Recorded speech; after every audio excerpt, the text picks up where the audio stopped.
Hey everyone, just want to start things off with a quick note that Schorr Manor Studio is back on Kickstarter with a new campaign for my latest spooky novel, Flight of the Phantasmadactyls. It's the latest installment in my Zombiesaurus series, and it's the perfect book to reserve during the holiday season. I mean, it's spooky, it's Christmas, of course, right? So check it out, show some support, maybe even help spread the word. Now, on with the show.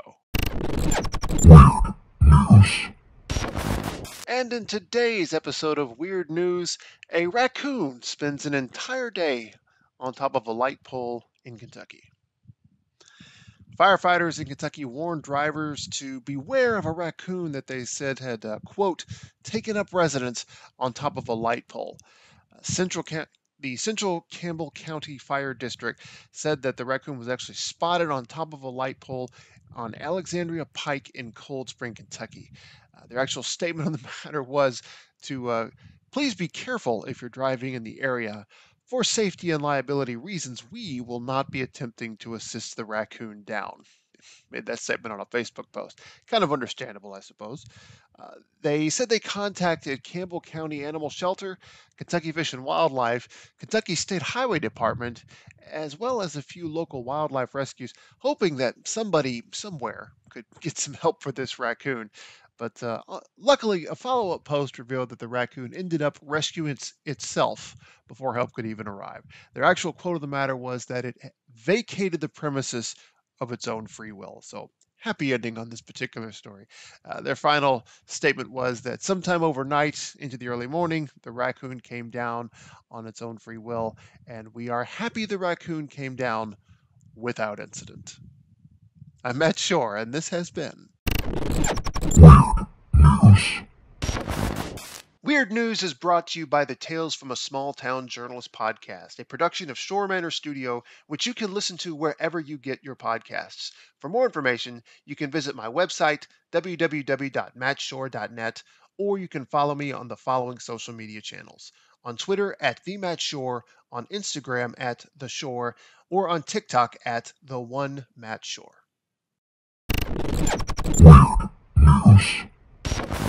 And in today's weird news, sharks that are mistaking feet for fish are the likely culprits behind a string of Long Island shark attacks. Over the course of 2 weeks, there have been a series of shark attacks in the waters of New York's Long Island, and it's got some beachgoers a little bit nervous, understandably so.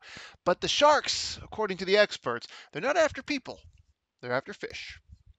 A sand tiger shark nursery located just off the Long Island coast, along with an abundance of bait fish located close to shore, could explain the recent string of shark attacks going on there, according to the Florida Program for Shark Research.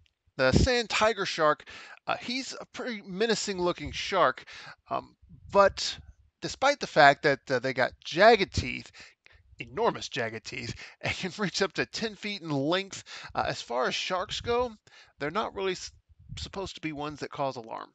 According to the Florida Program for Shark Research, the sand tiger shark is considered a rather docile species of sharks that really wants nothing to do with humans.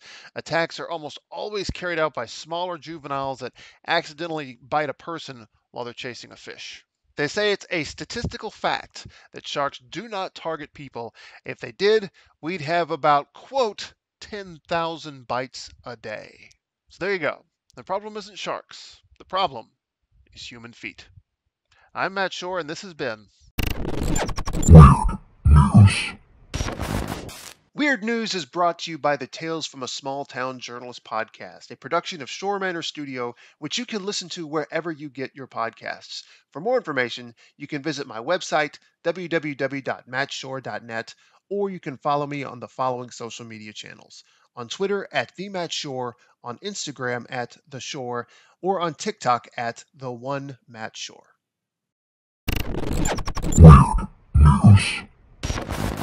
Have you ever wondered what it would be like to find a dinosaur fossil while you were eating a sandwich? Because that's what happened in Southwest China last month. Apparently, an observant patron at a restaurant there spotted a set of footprints on the stone floor of a courtyard where they were eating.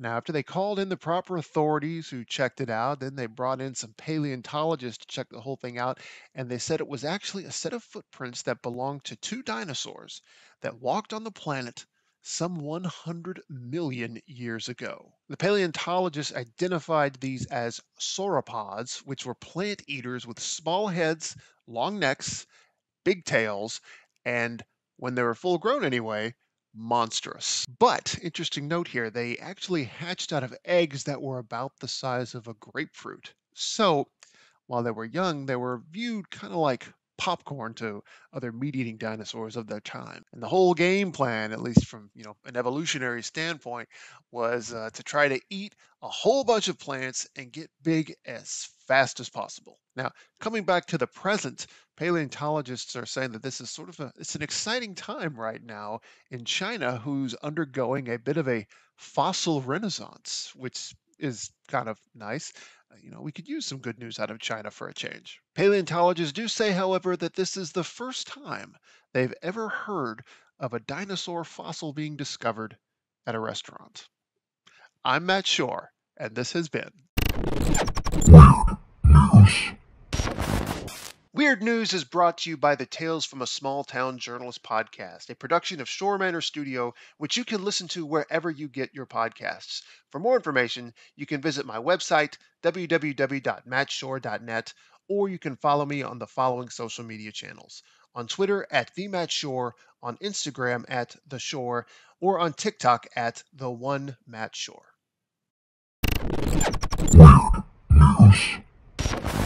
And just in time for the spooky season, archaeologists in Poland claim to have unearthed the remains of a supposed vampire. Researchers came across the remains of a woman with a sickle around her neck and a triangular padlock on her foot. The farming tool, according to ancient beliefs, was supposed to actually prevent the deceased person, thought to be a vampire, from returning from the grave. The sickle, which is actually a hooked blade placed around her neck, was put there because it was believed that such an arrangement would cause the deceased person's head to get cut off if they should try to get up. The woman's remains were actually discovered in August by a research team who also found a silk headdress on her, which was woven with what they believe was gold or silver thread.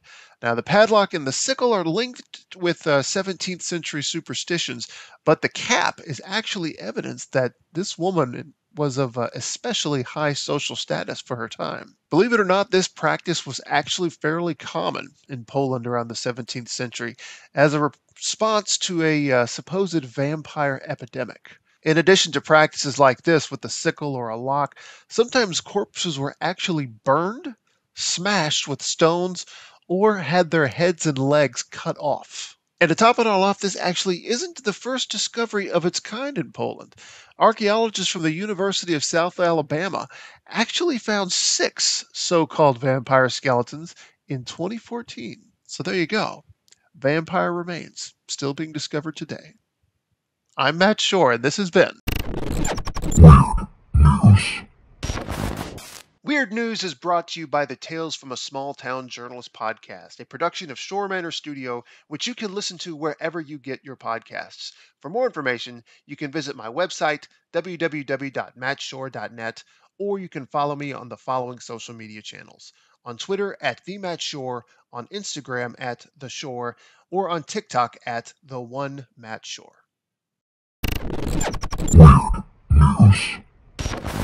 A woman from Massachusetts released a swarm of bees on sheriff's deputies as they tried to serve an eviction notice on her, and she's currently facing multiple assault and battery charges. She actually pleaded not guilty at her arraignment last month in Springfield District Court and was released without bail.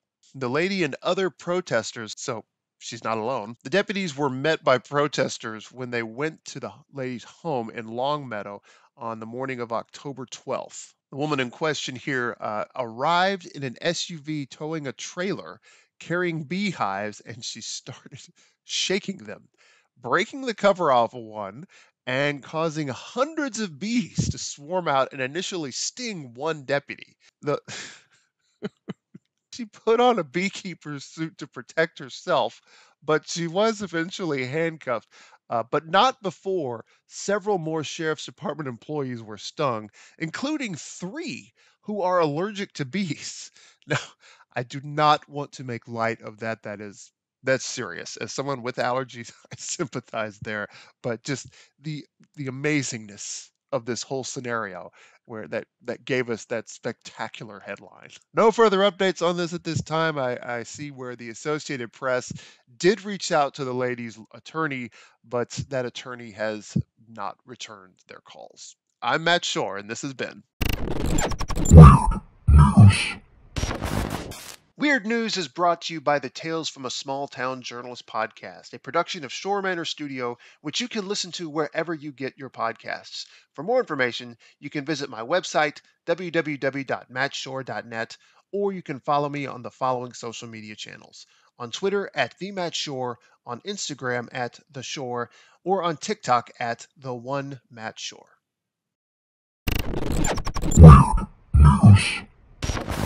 This ought to be a fun one.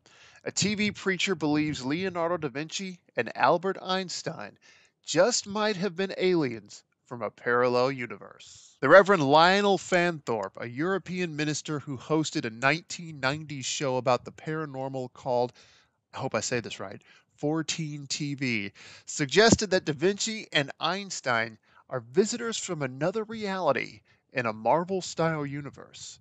Here's a quote. I think very much life from other planets has been here. Let's take great geniuses like Leonardo da Vinci or Plato or Socrates. Are they terrestrial beings? If we think of Einstein, the brain capacity there is absolutely colossal. Did he grow up and was it just the natural development of his brain? Or is he from somewhere else? Amazing people who have something like 3 or 4 times the normal human IQ and do these miraculous things. Are they from elsewhere? He doesn't offer any evidence, of course, just speculation. But hang on, because this gets better. Lionel, who is 87 years old, has had a lifelong fascination with the paranormal. He's been the president of the British UFO Research Association and is the president of the Association for the Scientific Study of Anomalous Phenomenon. He's also written several works on the subject and spent more than 50 years working on spooky cases. This includes the time he performed an exorcism on a car. It was a Ford Capri. Fords are always evil. And the license plate number was ARK66Y. I'm sure it was also painted black. The guy who owned it met with Lionel and said, "There's something terrifyingly wrong with my car." He said when he drove it, he felt afraid, as if it was trying to kill him by involving him in a crash. So Lionel drove the car around while saying several prayers of exorcism. Then he gave it back and said, "I don't think you'll have any more trouble with this." I just have to ask, was the car named Christine? Anyway, that was a fun one. I'm Matt Shore, and this has been Weird News is brought to you by the Tales from a Small Town Journalist podcast, a production of Schorr Manor Studio, which you can listen to wherever you get your podcasts. For more information, you can visit my website, www.mattshore.net, or you can follow me on the following social media channels. On Twitter at @TheMattShore, on Instagram at TheShore, or on TikTok at @TheOneMattShore.